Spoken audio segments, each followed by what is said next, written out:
வணக்கம். ஒடிசி திரைப்படம் விரைவில் வரப்போகுது. எல்லாரும் ரொம்ப ஆர்வமாக வெயிட் பண்ணிட்டு இருக்கோம். பிகாஸ் ஒரு மிகப்பெரிய ஒரு கிராண்ட் விஷுவல் ஸ்பெக்டக்கிளை பார்க்கறதுக்காக ரொம்ப ஆர்வமாக இருக்கும். நல்ல நல்ல ஐமேக்ஸ் தேட்டர் தேடி நேரம் புக் பண்ணியிருப்பீங்க. படம் எப்போ வருது அப்படின்னு வெயிட் பண்ணிட்டு இருப்பீங்க.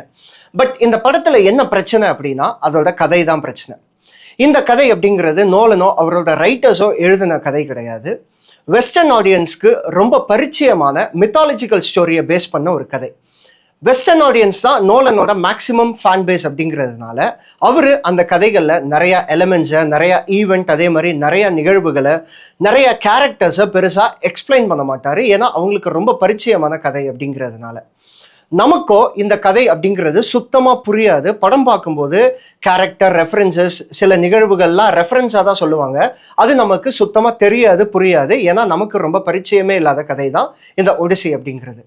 அப்போ நம்ம வெறும் விஷுவல்ஸை மட்டும் தான் பார்த்துட்டு வாயை பொழந்துட்டு வர போறோமா அப்படின்னு கேட்டிங்கன்னா அதுதான் கிடையாது. இந்த வீடியோ முழுக்க முழுக்க அதுக்காக தான் நான் வந்திருக்கேன். நான் என்ன பண்ண போறேன் அப்படின்னா, நோலன் எதெல்லாம் ஆடியன்ஸ்க்கு ஆல்ரெடி தெரியும், அதனால நம்ம எக்ஸ்பிளைன் பண்ண வேணாம் அப்படின்னு நினைக்கிறாரோ அதை எல்லாத்தையும் நம்ம ஆடியன்ஸ்க்காக நான் பிரிச்சு பிரிச்சு பிரிச்சு தனியாக எக்ஸ்பிளைன் பண்ண போறேன். இந்த வீடியோ பார்த்த பின்னாடி உங்களுக்கு ஒரு ஐடியா கிடைக்கும். ஒடிசி திரைப்படம் பார்க்கும்போது கதையும் அந்த எமோஷன்ஸும் விஷுவலோட கனெக்ட் பண்ணி பார்க்கறதுனால உங்களுக்கு அந்த திரைப்படம் ஒரு மிகப்பெரிய எக்ஸ்பீரியன்ஸாக இருக்கும்னு நம்புறேன். அதையும் தாண்டி இப்ப சமீபத்துல நோலனை போட்டு எல்லாம் பொழந்துகிட்டு இருக்கீங்க. அடிக்கிறீங்க. அது ஏன் நம்ம ஏன் நோலனை பொழக்கல அப்படிங்கிறதையும் இந்த வீடியோல பேச போறேன். ஒரு இன்ட்ரெஸ்டிங்கான வீடியோவா இருக்கும்னு நம்புறேன். Welcome to cinema Bogan. நான் உங்கள் தெய்வா.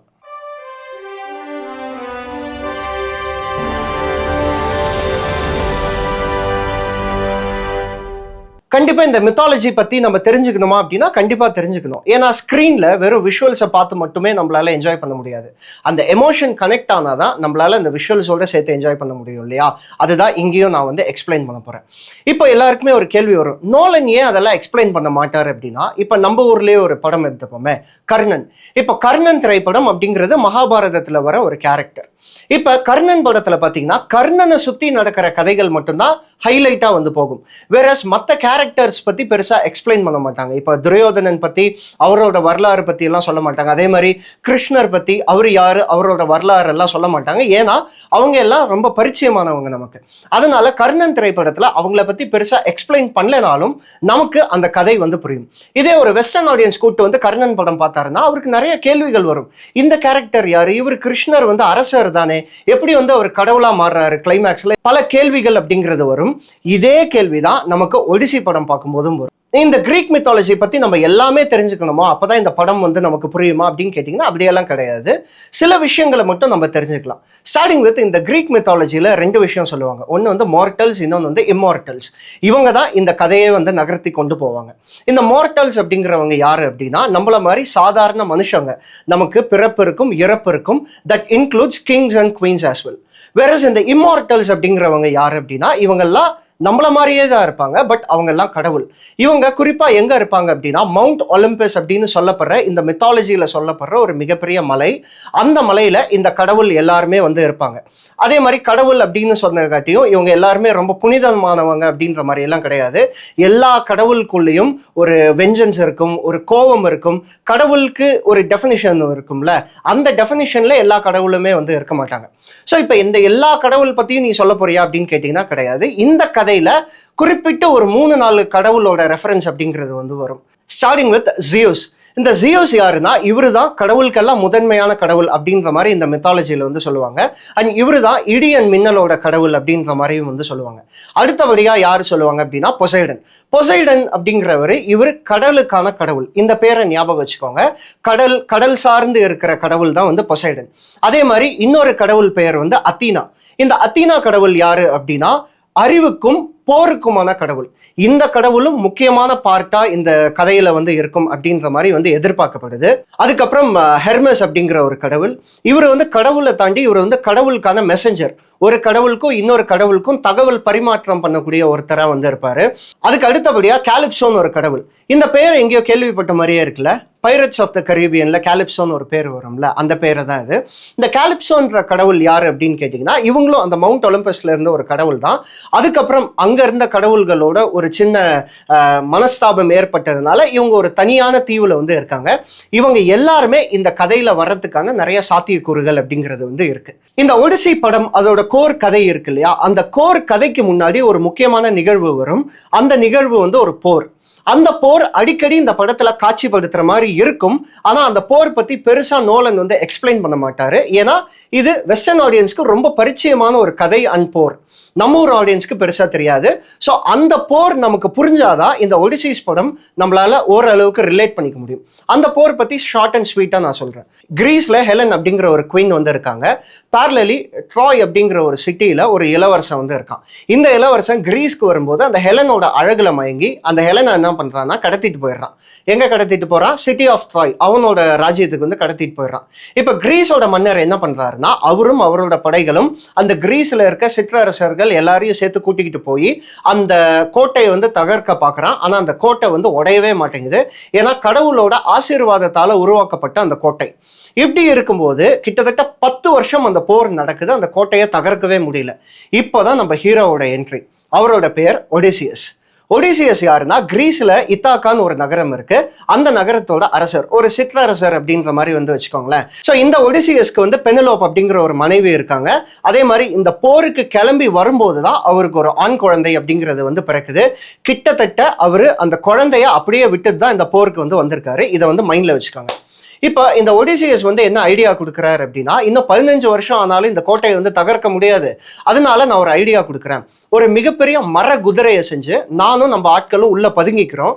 இந்த சிலையை அவங்க கேட்ல வச்சுட்டு நீங்க தோல்வியை ஒத்துக்கிட்டு போற மாதிரி கடல்ல போயிடுங்க. எப்படியும் அவங்க கடவுள் கொடுத்த கிஃப்ட்ன்னு நினைச்சு அந்த மரகுதிரையை உள்ள இழுத்துப்பாங்க. அவங்க அசந்த நேரம் பார்த்து நானும் நம்ம ஆட்களும் அந்த மரகுதிரையிலேருந்து வெளியில வந்து சிட்டியை கண்ட்ரோல் எடுத்துக்கிறோம். அதுக்கப்புறம் உங்களுக்கு சிக்னல் தரோம், நீங்க வந்து இந்த சிட்டியை எரிச்சு விட்டுருங்க அப்படின்ற மாதிரி வந்து ஐடியா தராது. அந்த ஐடியாவும் ஒர்க் அவுட் ஆகுது. இந்த இடத்துலயே ஒடிசியஸ் அப்படிங்கிற ஒரு கேரக்டர் நம்மளால ஈஸியா புரிஞ்சுக்க முடியும். அவரு ஒரு பயங்கரமான கட்டுமஸ்தா இருக்கக்கூடியவர், ஒரே ஆள் 100 பேர்த்த ஃபைட் பண்ணி ஜெயிக்கக்கூடியவர் அப்படின்ற மாதிரிலாம் கிடையாது.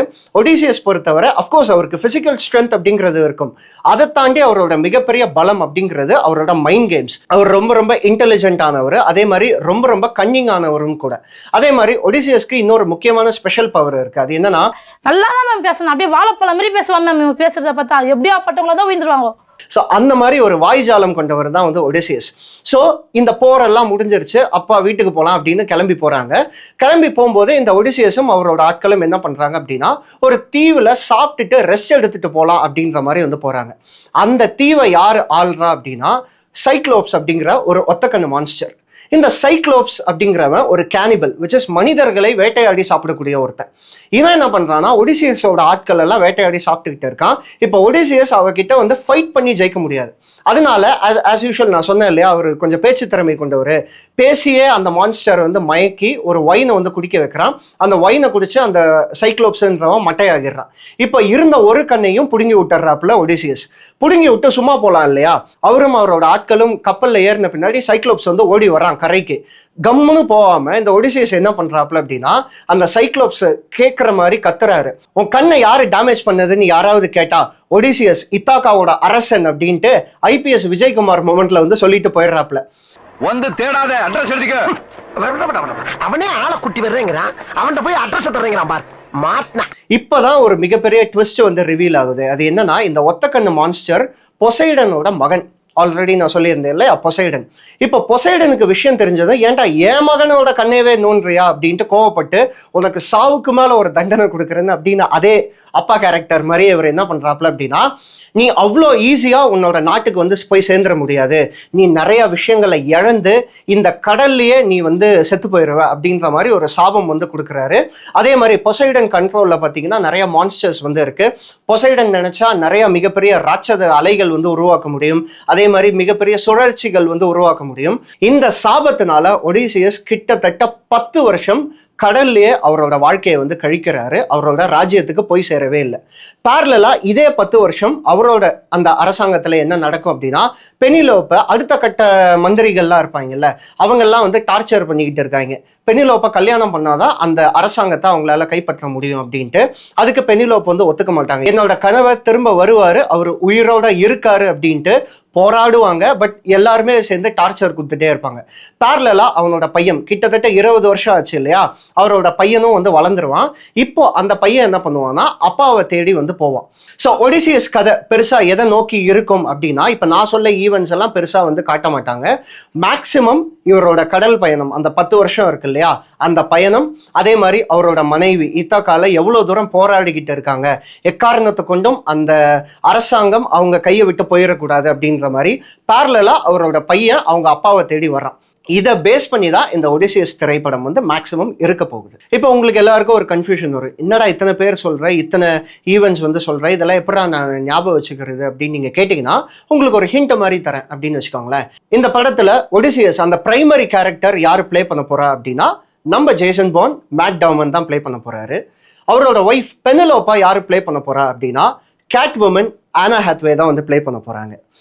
அதே மாதிரி இந்த படத்துல இந்த ஒடிசியஸோட மகன் டெலிமேச்சஸ் அது யாரு ப்ளே பண்ண போறா அப்படின்னா, ஸ்பைடர்மேன் டாம் ஹாலண்ட் தான் வந்து ப்ளே பண்ண போறாரு.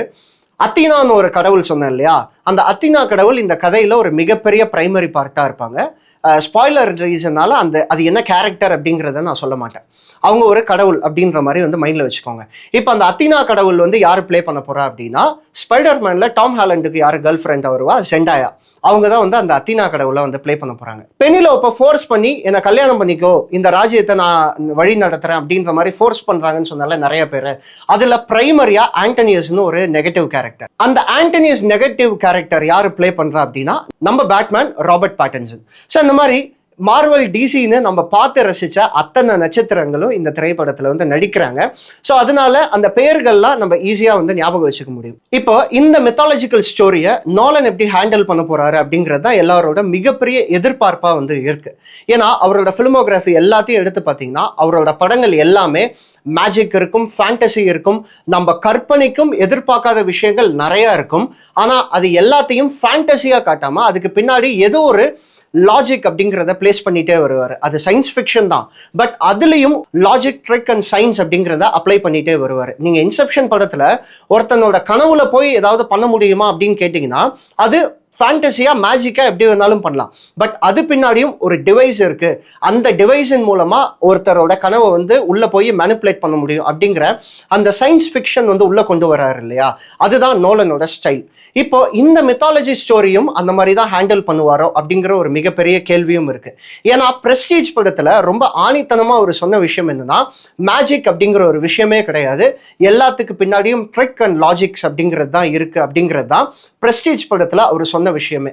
இப்போ அவரோட ஃபிலிமோகிராஃபில பிரஸ்டீஜ் திரைப்படம் மட்டும் நம்ம தனியா எடுத்து பார்த்தோம்னா அதுலயே அவர் அவ்வளோ டீடைல்ஸ் வந்து ஒர்க் பண்ணியிருப்பாரு. இது வரைக்கும் நீங்க பிரஸ்டீஜ் படம் பார்த்ததில்லை அப்படின்னா அட்லீஸ்ட் இந்த சீன் ஆச்சும் பாருங்க. இந்த கன் ஷாட் ட்ரிக் அப்படின்ற மாதிரி ஒரு சீன் இருக்கும். புல்லட் கேட்ச், அதாவது ஒருத்தர் சுடுவாங்க, புல்லட்டை வந்து மெஜிஷியன் வந்து கேட்ச் பண்ணுவாரு. அதுக்கு பின்னாடி இருக்க லாஜிக் என்ன, அதுக்கு பின்னாடி இருக்க அந்த ட்ரிக் என்ன அப்படிங்கிறத சூப்பரா வந்து எக்ஸ்பிளைன் பண்ணியிருப்பாரு. இப்படி இருக்கிற ஒரு மனுஷன் இந்த மித்தாலஜியா எடுக்க போறாரா அப்படின்னா, அவரே டைம்ஸ் மேகசின்ல ஒரு பதில் வந்து சொல்லியிருக்காரு. இப்போ மித்தாலஜியில வந்து ஜியூஸ் ஆகட்டும், பொசைடன் ஆகட்டும், அவங்க எல்லாருமே வந்து கடவுளா வந்து சொல்லியிருக்காங்க. பட் இந்த ஒடிசி படத்துல நான் அவங்கள வந்து ஒரு மனுஷங்களா காஸ்ட் பண்ணி அவங்கள ஒரு மிகப்பெரிய ஜைஜாண்டிக் கிரியேச்சரா நான் வந்து காட்ட போறதில்ல. கடவுள் எல்லாத்தையுமே நான் வந்து ஒரு இயற்கை நிகழ்வா தான் காட்ட போறேன். இப்போ ஃபார் எக்ஸாம்பிள் இடி இடிக்குது அப்படின்னா மற்ற ஃபேண்டசி படங்கள்ல அந்த ஜியஸ் கடவுளை இடியை வந்து எரியிற மாதிரி வந்து இருக்கும். பட் இவரோட இந்த ஒடிசி படத்துல எப்படி காட்சிப்படுத்த போறாருன்னா, இடி, மழை, அதே மாதிரி கடல் நடக்கிற சீற்றம் எல்லாத்தையுமே ஒரு இயற்கை பேர் சீற்றமா தான் காட்ட போறாரே தவிர அந்த இடத்துல கடவுள் அப்படிங்கிற ஒரு விஷயத்த வந்து கொண்டு வர போறதில்ல நேரா. ஸோ பார்க்குற நம்ம ஆடியன்ஸ் அதை வந்து ஒரு இயற்கை சீற்றமாக வந்து எடுத்துக்கலாம், ஆர் இந்த ரெண்டு கடவுள்களோட செயல்பாடுகள் அப்படின்ற மாதிரியும் வந்து எடுத்துக்கலாம்.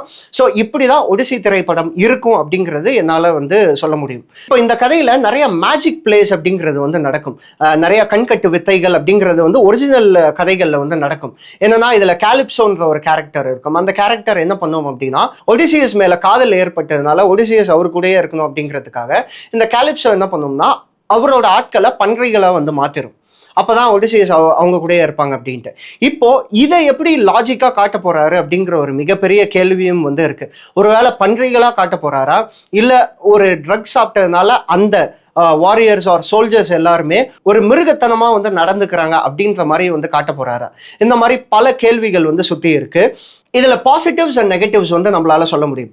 பாசிட்டிவ் என்னன்னா, இது வரைக்கும் இந்த மாதிரி கதைகள், இந்த ஃபேண்டசி எலமெண்டா பார்த்த கதைகள் எல்லாத்தையும் நம்ம இப்ப ரியலிஸ்டிக்கா பார்க்க போறோம். ஸோ நோலன் ஸ்டைல்ல இந்த நடக்கிற நிகழ்வுக்கு பின்னாடி ஒரு லாஜிக் இருக்கு அப்படிங்கிற ஒரு மிகப்பெரிய டிஃப்ரெண்டான பெர்ஸ்பெக்டிவ்ல பார்க்க போறோம் அப்படின்ற ஒரு எக்ஸ்பெக்டேஷன்ஸ் இருந்தாலும், இன்னொரு பக்கம் நோலன் எல்லாரும் கிரிட்டிசைஸ் பண்ற ஒரு ரீசன் என்ன அப்படின்னா, ஃபேண்டசியா எடுக்காம ஏன் இப்படி வந்து எடுக்கிறாரு? நாங்க எதிர்பார்த்தது நோலன் ஸ்டைல்ல ஒரு ஃபேண்டசி படம், ஒரு பர்சி ஜாக்சன் வந்து நோலன் ஸ்டைல்ல இருந்தா எப்படி இருக்கும் அப்படின்ற மாதிரி தான் நாங்க எதிர்பார்த்து வரோம். நீங்க அதுக்கு பின்னாடி எல்லாம் லாஜிக் இருக்கு அப்படின்னு சொன்னா நாங்க டிசப்பாயிண்ட் தானே ஆகும் அப்படின்ற மாதிரி இன்னொரு தரப்பும் வந்து கிரிட்டிசைஸ் பண்றாங்க. இப்படி பாசிட்டிவ்ஸ் அண்ட் நெகட்டிவ்ஸ் அப்படிங்கிறது இருக்கும்போது இந்த படம் அப்படிங்கிறது நோலனுக்கு ஒரு மிகப்பெரிய அப்ரிசியேஷனும் வரலாம், பேரலி அவருக்கு மிகப்பெரிய ஒரு பேக் ஃபயர் அப்படிங்கிறதும் வந்து வரலாம். ஏன்னா அதுக்கு ஒரு எவிடன்ஸாக தான் இப்போ வந்த ட்ரெய்லர். இப்போ சமீபத்தில் வந்த ட்ரெய்லரில் அந்த ஹெலன் கேரக்டர் சொன்னேன் இல்லையா, அவங்களால தான் இந்த போரே வந்து ஆரம்பிக்கும். அவங்கள கடத்திட்டு போவான், அதுலேருந்து தான் இந்த ஈவெண்ட்ஸ் அப்படிங்கிறது வந்து ஆரம்பிக்கும். அந்த ஹெலன் கேரக்டர் மித்தாலஜியில் எப்படி டிஸ்கிரைப் பண்ணியிருப்பாங்க அப்படின்னா, அவங்க ரொம்ப ஃபேராக இருப்பாங்க, அதே மாதிரி அவங்களோட முடி பார்த்தீங்கன்னா பிளாண்ட் கலரில் வந்து இருக்கும், இந்த மாதிரி வந்து டிஸ்கிரைப் பண்ணியிருப்பாங்க. பட் இந்த ட்ரெய்லரில் ஹெலன் கேரக்டர் வந்து ஒரு பிளாக் உமனாக வந்து காட்டியிருப்பாரு நோலன். இந்த இடத்துல ஒரு தரப்பினர் என்ன சொல்றாங்க அப்படின்னா, ஏன் இப்படி மித்தாலஜியை வந்து ஸ்பாயில் பண்றீங்க, உங்களோட முற்போக்கு சிந்தனையை எதுக்கு வந்து வலிஞ்சு திணிக்கிறீங்க, ஆஸ்கர் அவார்டுக்காக இந்த மாதிரி எல்லாம் பண்றீங்களா அப்படின்னு நோலனை போட்டு கிழின்னு கிழிக்கிறாங்க. அந்த ட்ரெய்லர் நோலனுக்கு ஒரு மிகப்பெரிய பேக் ஃபயர் ஆகிருச்சு. அந்த ட்ரெய்லர்ல பாத்தீங்கன்னா லைக்ஸை விட டிஸ்லைக் வந்து பயங்கரமா நிறைய வந்து இருக்கு. கமெண்ட்ல ஒரு பாசிட்டிவ் கமெண்ட் கூட இல்லை. அந்த அளவு நோலன் மேல வந்து கிரிட்டிசிசம் அப்படிங்கிறது வந்து வச்சிருக்காங்க. பேரலா அவரை டிஃபெண்ட் பண்றவங்க என்ன சொல்றாங்க அப்படின்னு கேட்டீங்கன்னா, நோலன் ஹிஸ்டரியில எதுவுமே வந்து மேனிப்புலேட் பண்ணல. ஒரு வரலாறுல ஒரு கேரக்டர் இப்படி இருக்காங்க, அவங்கள வேற மாதிரி மாத்தி இருந்தா கூட நீங்க கேட்கறது வந்து நியாயம்.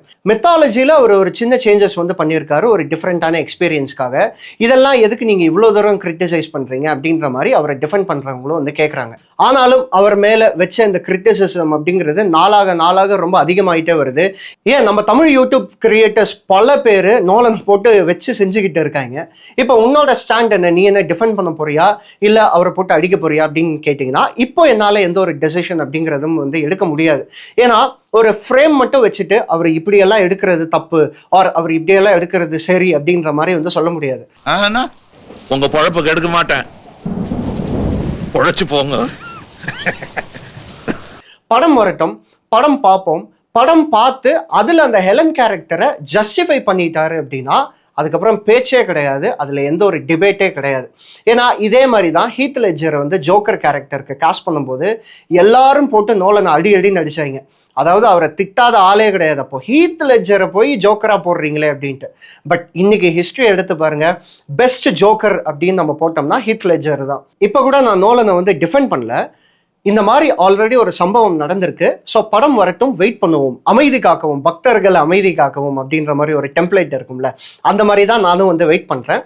படம் வரட்டும், அந்த கேரக்டரை அவர் ஜஸ்டிஃபை பண்ணிட்டாருன்னா அதுக்கப்புறம் டிபேட்டே கிடையாது. பட் ஒருவேளை இவங்க எல்லாரும் சொல்கிற மாதிரி அவர் அந்த கேரக்டரை வந்து வலிஞ்சு திணிச்சிருக்காரு, அந்த ஒரு அவார்டு ரீசனுக்காக, ஆஸ்கர் அவார்டு ரீசனுக்காக வந்து அவர் வலிஞ்சு திணிச்சிருக்காரு அப்படின்ற மாதிரி நமக்கு டெலிபரேட்டாக தெரிஞ்சால் அதுக்கப்புறம் ஒரு தனி வீடியோவே போட்டு இதை பற்றி டிஸ்கஸ் பண்ணுவோம்.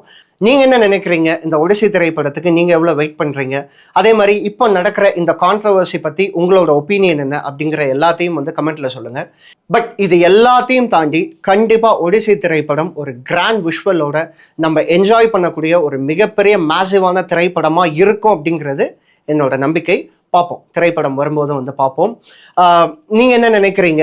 இந்த திரைப்படம் எந்த அளவு எக்ஸ்பெக்ட் பண்ணுறீங்க? அதே மாதிரி இப்போ நோலன் சுற்றி நடக்கிற இந்த மிகப்பெரிய கான்ட்ரவர்சி பற்றி உங்களோட ஒப்பீனியன் என்ன அப்படிங்கிறது வந்து கமெண்ட்டில் சொல்லுங்கள். இந்த வீடியோ உங்களுக்கு பிடிச்சிருக்கும் அப்படின்னு நம்புறேன். பிடிச்சிருந்தா லைக் பண்ணுங்கள், உங்கள் ஃப்ரெண்ட்ஸ், ஃபேமிலி, குறிப்பாக சினிமா லவர்ஸ் எல்லாருக்குமே வந்து ஷேர் பண்ணுங்கள். சினிமா போகன் சேனலை சப்ஸ்கிரைப் பண்ணுங்கள், பக்கத்துலேயே இருக்க பெல் ஐக்கானையும் கிளிக் பண்ணுங்கள். அப்போ தான் நாங்கள் போடுற இன்ட்ரெஸ்டிங்கான வீடியோஸ் எல்லாத்தையும் உங்களால் மிஸ் பண்ணாமல் பார்க்க முடியும். மற்றும் ஒரு நல்ல வீடியோ, ஒரு நல்ல கண்டென்ட்டோட உங்களை வந்து சந்திக்கிறேன். Until then, it's bye from Deva.